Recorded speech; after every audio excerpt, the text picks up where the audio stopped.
Buongiorno. დღეს ვისაუბრებთ განსაზღვრულ არტიკლებზე.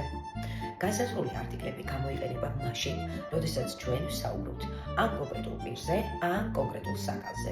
განსაზღვრული იქნება ეს თუ განუსაზღვრელი ნებისმიერი არტიკლი ეთანხმება სქესში და რიცხვში არსებით სახელს. სწორედ დღეს განვიხილავთ მამრობითი სქესის არსებით სახელებს და თუ როგორ უნდა გამოვიყენოთ მათთან განსაზღვრული არტიკლები. მაგალითად, მამრობითი სქესის არსებითი სახელი, რომელიც იწყება ჩვეულებრივი თანხმოვნით, წინ უსვამთ აუცილებლად ხოლობითში il articles. Il libro, მრავლობითში გახდება i libri. Il tavolo, მრავლობითში გახდება i tavoli.